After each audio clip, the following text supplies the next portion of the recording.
If God had not revealed himself to me, and if the Blessed Virgin Mary had not revealed herself to me and brought me into the Catholic Church, I probably would have died and I probably would have been condemned.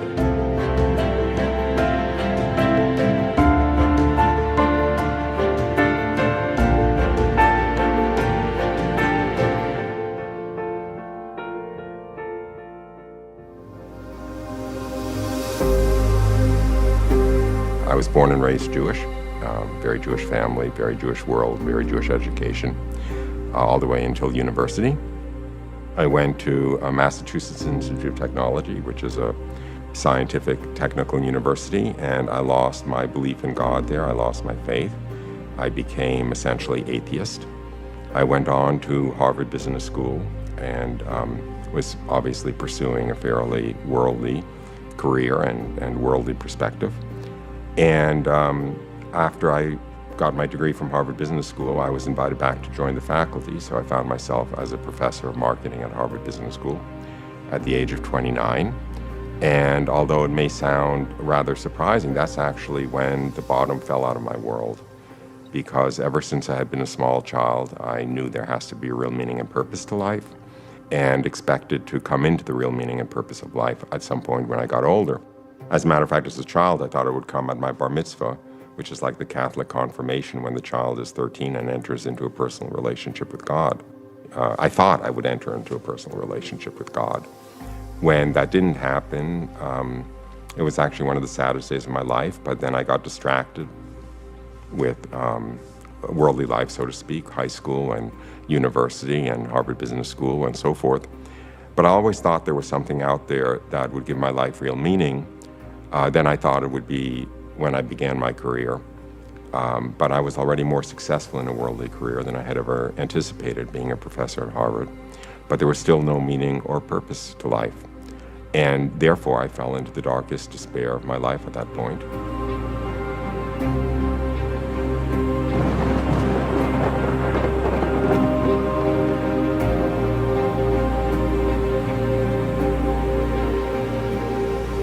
I was walking in nature early one morning in a kind of nature preserve right off the ocean that was half pine trees and half sand dunes. And I received the most spectacular grace in my life. From one moment to the next, I was walking along, lost in my thoughts. I had long since lost any hope in believing that God existed or anything like that.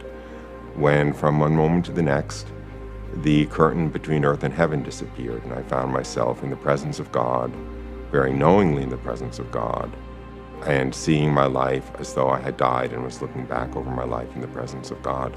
And I saw in an instant many, if not most, of the truths of the Catholic faith. I saw that we live forever.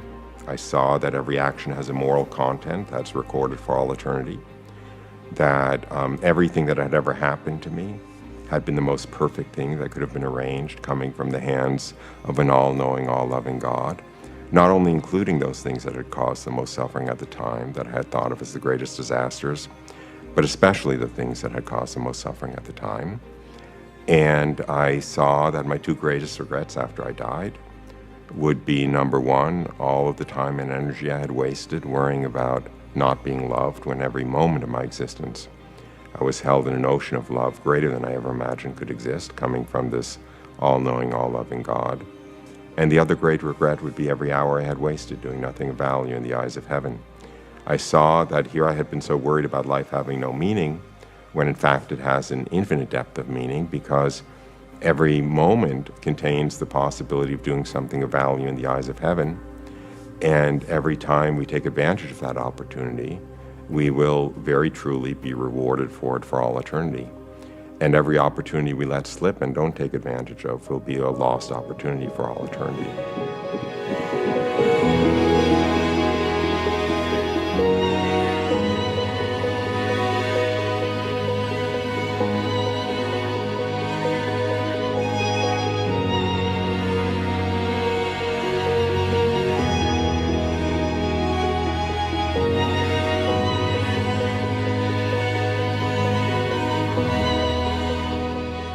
The most overwhelming aspect of this experience, the most transformative aspect of this experience, was to come into the intimate and deep and certain knowledge that God himself, the God who not only created everything that exists, but created existence itself, not only knew me by name, not only cared about me, but had been watching over me, controlling everything that ever happened to me, but actually knowing how I felt at every moment and caring about how I felt at every moment, such that in a very real way, everything that made me happy made him happy, and everything that made me sad made him sad.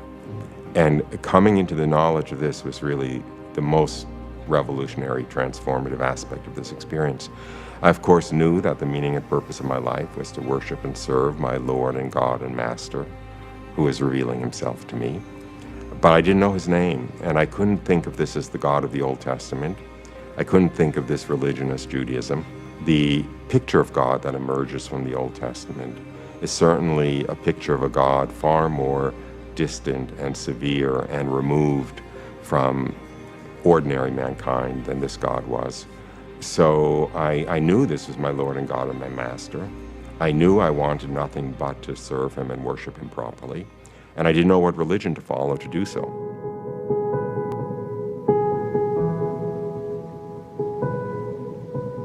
So I prayed at the time. I was actually still walking at the time, even though I had fallen into heaven, so to speak, and could see the spiritual world and was in this intimate communion with God. I was still also seeing the physical world around me.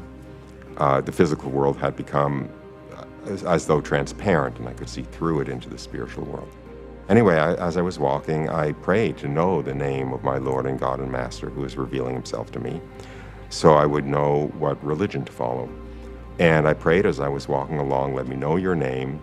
I don't mind if you're Buddha and I have to become Buddhist. I don't mind if you're Christian and I have to become Hindu. I don't mind if you're Apollo and I have to become a Roman pagan, as long as you're not Christ and I have to become Christian. That desire for not to be Christ because I didn't want to become Christian came from my being Jewish, and I didn't want to kind of go over to the other side, to what I saw as the enemy side, and he respected that and he did not reveal his name to me. So I returned home happier than I had ever been in my life. I knew there was never any reason to be worried or anxious about anything, that absolutely everything that had ever happened to me had been the most perfect thing that could be arranged, coming from an all-knowing, all-loving God. And I knew that what awaited us, if we play our cards right, after we died, which was an eternity of a happiness and bliss and perfection greater than we could ever imagine. And all I wanted to do was know the name of my Lord and God and Master who had revealed himself to me, and what religion to follow to please him. And I had no idea. So since this had been a mystical experience, I turned in that direction to find out more about it, which was a very imprudent thing to do. And I looked into some rather foolish, new agey kinds of directions. But I also did something which bore great fruit, which was every night before I went to sleep, I would say a short prayer that I had made up to know the name of my Lord and God and Master who had revealed himself to me in that experience.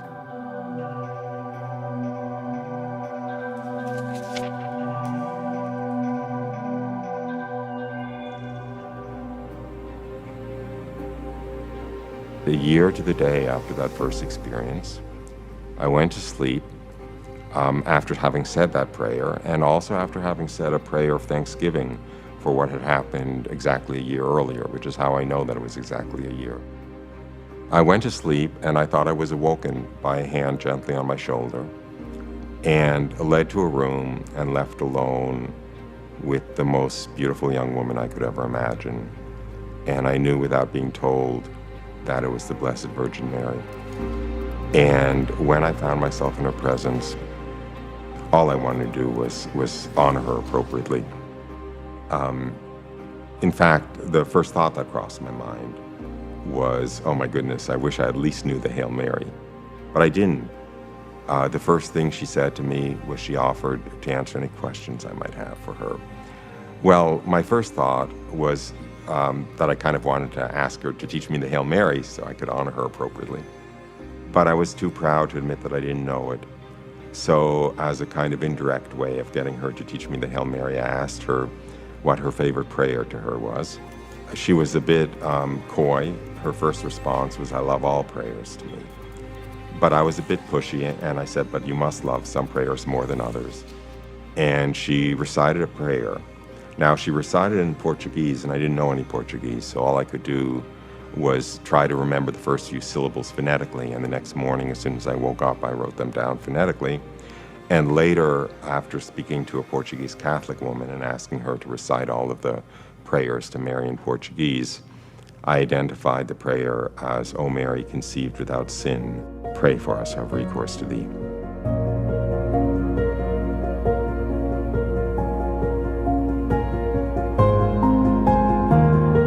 When I went to sleep at night, I knew virtually nothing about the Blessed Virgin Mary.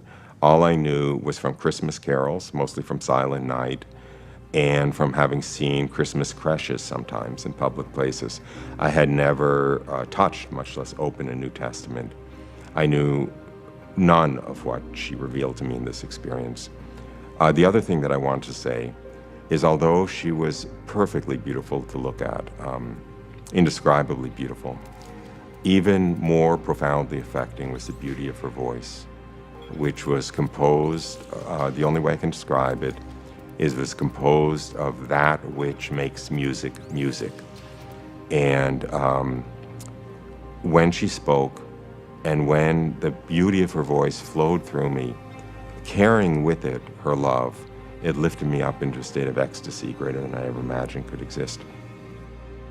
So most of my questions actually flowed out of my being absolutely overwhelmed by who she was and by her grandeur. I'll mention a couple of the questions. They were actually often more exclamations than they were actually questions. For instance, at one point, I kind of stammered out, "How can it be? How is it possible? How can it be that you're so glorious, that you're so magnificent, that you're so exalted? How can it be?" And her response was just to look down at me almost with pity and shake her head gently and say, "Oh no, you don't understand. I'm nothing. I'm a creature. I'm a created thing. He's everything." And then again, out of this desire to somehow honor her appropriately, I asked her what title she liked best for herself. And her response was, "I am the beloved daughter of the Father, mother of the Son, and spouse of the Spirit." I asked her several other questions of somewhat less significance, and she spoke to me for another 10 or 15 minutes. She said she had something she wanted to tell me. And after that, the audience was over, and I went back to sleep. And the next morning when I woke up, I was hopelessly in love with the Blessed Virgin Mary, and I wanted nothing other than to be as fully and completely Christian as possible. I obviously knew from this experience that the God who had revealed himself to me a year earlier had been Christ.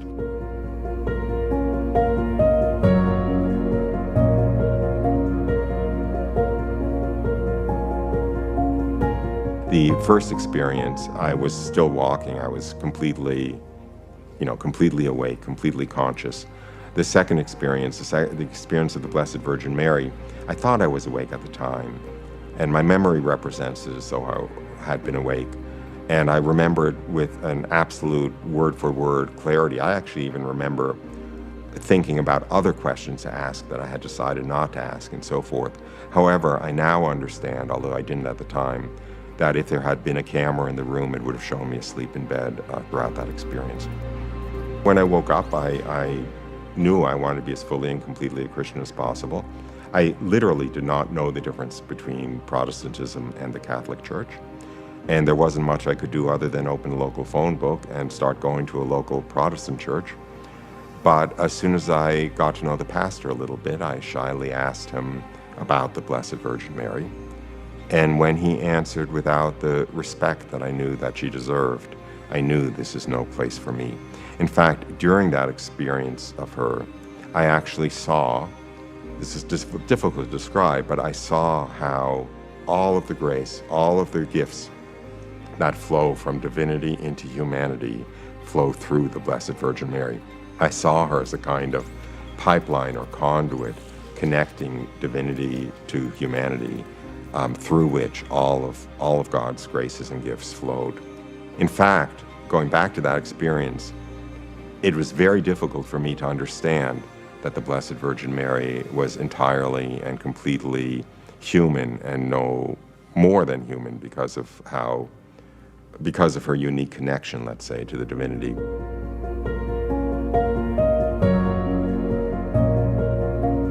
That was the motivation, so to speak, behind her saying, "I'm nothing, I'm a creature, I'm a created thing." She wasn't about to allow me to have any confusion about her status, which is completely as a creature and being nothing more or less than what God made. Nonetheless, as I said, I saw the her extraordinary and unique role in the distribution of graces. Back to the next morning and the following weeks, I knew that I didn't belong in that Protestant church where the pastor had not much respect for the Blessed Virgin Mary, and I used to spend all my free time visiting Marian shrines. There was a shrine to Our Lady of La Salette about 45 minutes from where I lived, and I used to go there 3 or 4 times a week to walk the grounds and to feel the presence of the Blessed Virgin Mary and to commune with her. And that shrine was held by the Catholic Church. And sometimes when I was there, there would be a Mass going on. And whenever I was in the presence of a Mass going on, I was filled with a tremendous desire, I could almost say a lust, a greed, to receive the communion, to receive the Eucharist, even though I literally did not know what it was.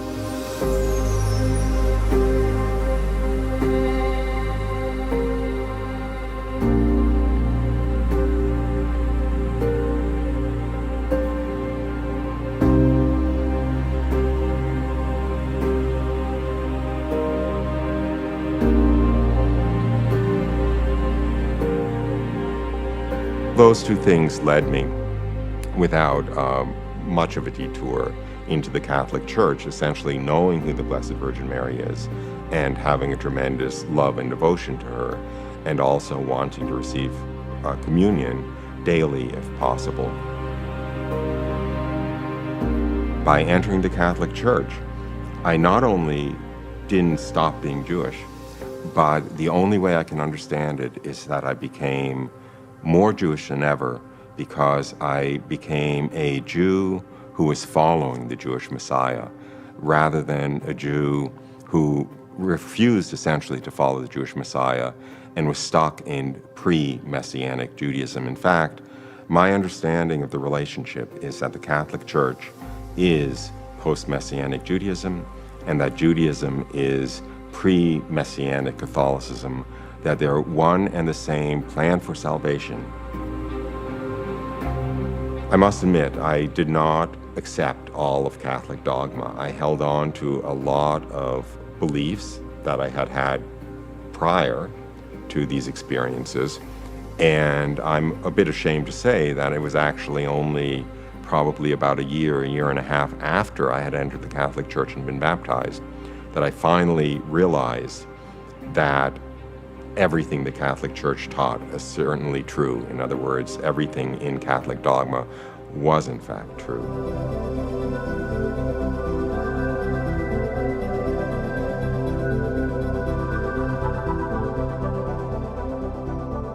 And perhaps I'll mention that the last teaching that I was willing to accept was the eternity of hell. I almost refused to accept the fact that it was possible to be condemned to hell for all eternity. It just didn't make any sense to me. It didn't seem to be consistent with God's love and mercy and so forth. And what happened was I mentioned this to a priest who was directing me, and he looked a little bit surprised, and he said, "But it's dogma. You have to believe it." And that's when the scales fell from my eyes, that it's not up to me to judge what God could do or what might be true. If it's taught as certainly true by the Catholic Church, then I know it to be true, not because it makes sense to me, but because it is revealed by God through the authority of the Catholic Church. And of course, over time, I came to understand from inside why it might be true, but I had to let go of that presumption, of that incredible human pride, to say that I'm able to understand everything that God might do. I'm able to understand why and what God might do, and I somehow put myself, it's almost, if I can say so, it's almost like a Luciferic position, putting oneself in the position of judging God and what's possible and reasonable for God.